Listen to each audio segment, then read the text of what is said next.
You know what? It's always an honor to be able to stand in this House and to speak for the brave women and men who serve in the Canadian Armed Forces.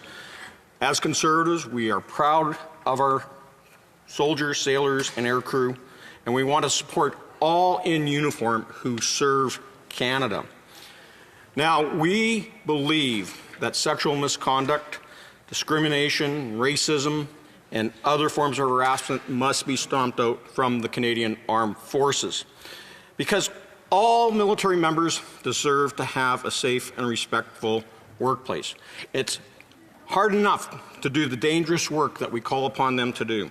We know, Mr. Speaker, that they take on incredible danger in addressing the conflicts around the world and the domestic responses they have to natural disaster right here in Canada. Now, I have to say that the previous Conservative government, and we're talking 9 years ago, but we accepted all recommendations from the Deschamps report to eliminate all sexual harassment from the Canadian Armed Forces. And that report, as I already asked the Minister about, sat on the desk of the former Chief of Defence Staff, Jonathan Vance, and on the desk of the former Minister of Defence, who is now the Minister of Emergency Preparedness, and the seatmate of the current Minister of National Defence. It sat on their desk and collected dust. And here we are, 9 years later, that they're finally moving forward with legislative changes to the military justice system. And I'd say that we can't trust these Liberals to actually implement the policies needed to stop sexual assault and sexual misconduct within the Canadian Armed Forces when you look at their soft on crime policies that they instituted in our criminal code and our criminal justice system in the civil courts that we have from coast to coast to coast. And after 9 long years, this Liberal government and 2 more reports from 2 more former Superior Court justices, the victims of sexual misconduct within the military still have no answers, and they are not having their cases dealt with properly. Now, as I said earlier, we support Bill C-66. We want to get it to committee. We know that it needs vigorous study. We know we need to hear from witnesses, both experts and academics that are familiar with the National Defence Act and the military justice system, but also we have to hear from victims. We have to hear from those that serve in the Canadian Armed Forces and other stakeholders, including the legal community, the provincial governments and other municipal courts, who are going to be forced to handle the investigations, the collection of evidence, and the prosecution within our court systems already that are overrun because of the soft on crime policies that this Liberal government have brought forward. So because we have these outstanding issues on whether or not there is capacity within the civilian court system to handle what's coming from the Canadian Armed Forces, we know that the biggest problem why they're overrun is because of the soft on crime approach, the allowing people to get out on bail, and these repeat offenders just keep going out and reoffending, and that's why Conservatives, we always say jail, not bail. And by doing that, not only are we taking those dangerous offenders and repeat offenders off our streets and making our communities safer, but we're going to be able to free up more resources within the court system to deal with things like sexual misconduct within the Canadian Armed Forces. We have to say that we are wondering some of the logic here within Bill C-66. What it is proposing to do is to take the investigation and prosecution of sexual misconduct within the Canadian Armed Forces outside of the military itself for any offences that occur within Canada, and you're going to move that into the civilian system, whether it's municipal or provincial police departments or even the federal police department and with the RCMP in some jurisdictions. And you're going to see the skills and ability of our military police and our criminal prosecutors within the Office of the Judge Advocate General atrophy and deteriorate. And yet, within the Bill C-66, whenever our troops are deployed out of Canada, we are still going to be sitting with a situation where they are going to be the lead investigators and the lead prosecutors, as well as the defendants, as we know that happens within the military justice system, that they have both prosecutors and defenders to provide the balance of justice to those that are accused and those that are plaintiffs. But if they're not good enough to prosecute sexual misconduct and investigate sexual misconduct within the Canadian Armed Forces when it happens here in Canada, how do we know that we can trust them for out of Canada? I know I do, but I wonder if the minister is at all concerned about the atrophy of those skills and at both the prosecutorial level and the investigative level for our military police, if they're not getting the repetitions. It's just like exercise. You got to do it over and over again. The other concern that we have is about the new governor and council appointments. There is now going to be, so currently, the governor and council, being cabinet, the prime minister, the PMO, appoints the chief of defense staff, the deputy minister, the veterans, or not the veterans, the Canadian Armed Forces and National Defense Ombudsman, and the Judge Advocate General are all ordering councils, and they all report to the Minister of National Defense.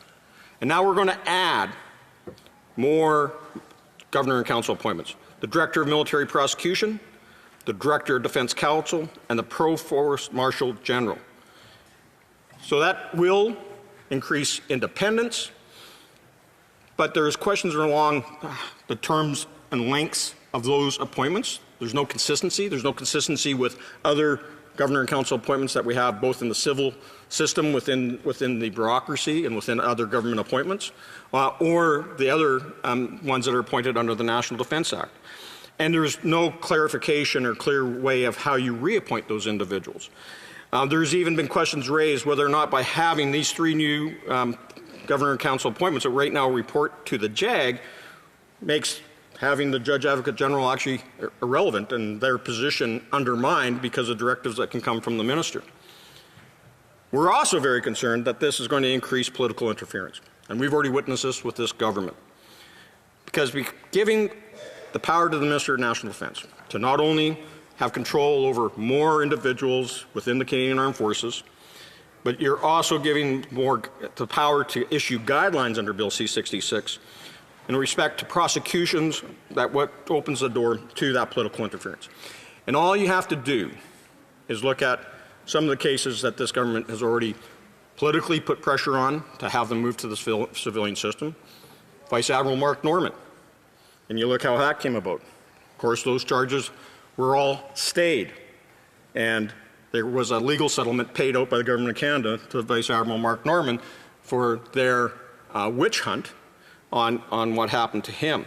You know, if you look at other ones here, Jonathan Vance, former Chief of Defense Staff. And in that situation, they didn't charge him for sexual misconduct.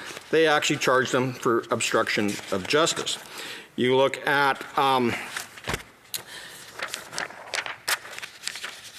the next one I touch on is Admiral Art MacDonald. Again, a political appointment by the government, the Liberal government.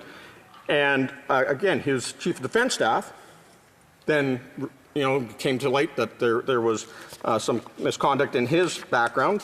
They went to prosecute, but those charges were all dropped by the military prosecution office. Major General Danny Fortin, he was acquitted by the Quebec judicial system when pressure coming from the Liberals on national defense and Canadian Armed Forces to move it to the civil system.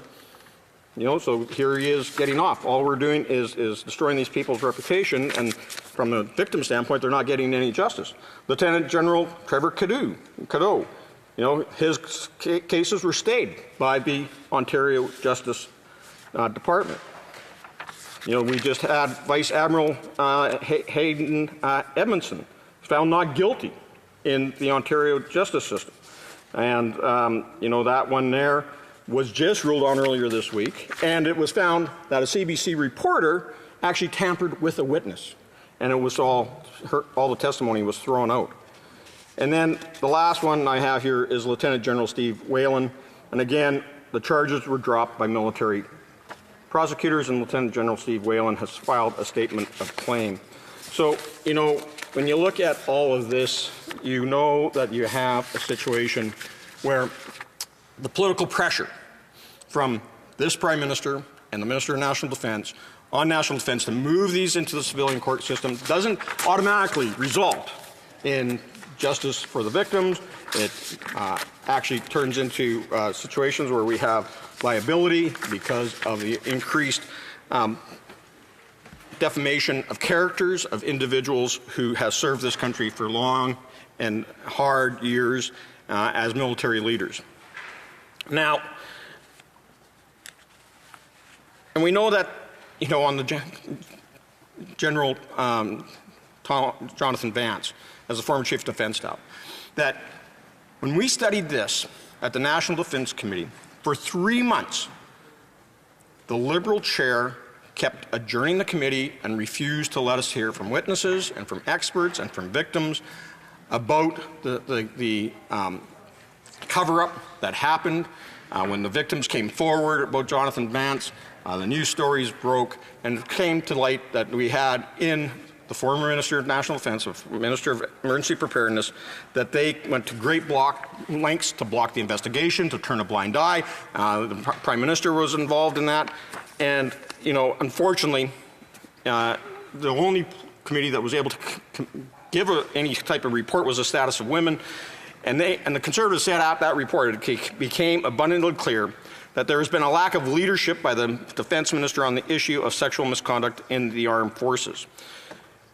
And of course, instead of finishing the report and getting down to the bottom of this, we had an election called, Parliament prorogued, and the report died. So the Liberals had lots of opportunities here to act earlier than 2024. They had lots of reports they could have relied on. As I mentioned, the 2015 Deschamps report. In 2018, the Auditor General did a report on inappropriate sexual behavior in the Canadian Armed Forces and updated that report, the National Defense and Canadian Armed Forces Omnibus report on sexual misconduct, in 2021. We had the Justice Fish report, which is a very extensive report, hundreds of recommendations. And then there was also, from the Status of Women Committee here on Parliament, the 2021 Eliminating Sexual Misconduct Within the Canadian Armed Forces. And what did we have? Indecision, dithering, delays, and let's punt this down the road to 2024. And meanwhile, while all this is happening, sexual misconduct, sexual harassment, sexual violence has escalated. And as I said before, we're trying to push all of this now out of any sexual misconduct within the Canadian Armed Forces on base and here in Canada. And since 2015, over the last long 9 years of this Liberal government, we have seen total sexual assaults at all 3 levels increase 74.83%. Sexual violence in Canada, and this is all Canadians, sexual violence against children has increased 118.85%. Forcible confinement or kidnapping is up 10.6%. Indecent and harassing communications up 86.41%. Non-consensual distribution of intimate images up 801%. And trafficking in persons is up 83.7%. These are huge numbers that are dominating the work of our civil judicial system, whether it is in defendants and prosecutors and municipal and provincial and federal police forces. And now we're going to throw back in there an increase in sexual misconduct that we're seeing at National Defense. Over the last 5 years, sexual misconduct reports have increased from 256 to 443. That's an increase of 73% that has happened under the watch of this Liberal government, who have turned a blind eye to this problem and failed to act in an appropriate manner. But, I don't think we should be surprised by this at all, Mr. Speaker, because this is a Liberal government that has failed our Canadian Armed Forces. They have failed our brave women and men who are the best of the best that Canada has to offer. They go through some of the roughest training. They get screened from a medical and a health perspective before they're ever allowed to don the uniform. And this government, for 9 long years, has allowed our Canadian Armed Forces to fall into complete disrepair. Our warships are rusting out, our fighter jets are worn out, the Army has been hollowed out, and we're so short of soldiers, sailors, and aircrew that all of our troops are burnt out. We've got entire air squadrons now that have been shut down because we don't have enough personnel, whether it's pilots or maintainers, to keep our fighter jets in the air. Our submarines are barely in the water. All the order paper questions that we get back is that, you know, we're lucky if we can put 1 submarine in the water for 100 days a year. You know, that's 4 submarines combined. Like that is embarrassing. How do you maintain skills if you don't have the opportunity to train and practice alongside our allies and protecting our shorelines from other submarines? You know, when the Liberals announced their defense policy, SSE, back in 2017, I said it was a book of empty promises then. And if you look at their track record, it is still an empty book of promises now. And the defense policy update was a year late, and again, fails to make a strong investment in the Canadian Armed Forces. In fact, after they brought forward their defense policy update, they cut $1 billion from the budget. That's affecting the operational readiness of our Canadian Armed Forces. Over $10 billion has gone unspent, uninvested in the Canadian Armed Forces.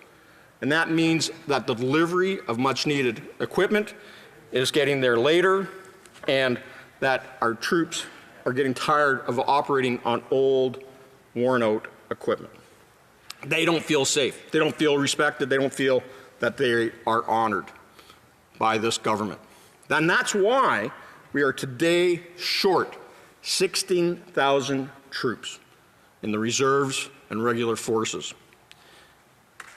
That is a shocking number to start with, but because we are so short of troops, we're also short of the guys that go out there, and when I say guys, I mean the ladies and the gentlemen, who are kind of the middle management, the corporals, the master corporals, the sergeants, sergeant majors, that go out there and train our forces.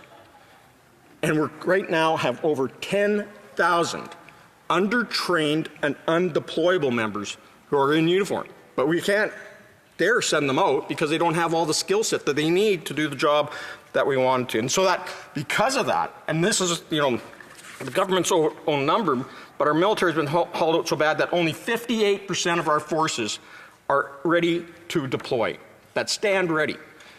And that, again, is a huge embarrassment. One of the things that's really undermining our troops is that, you know, at home and abroad, they've been left out in the cold, literally.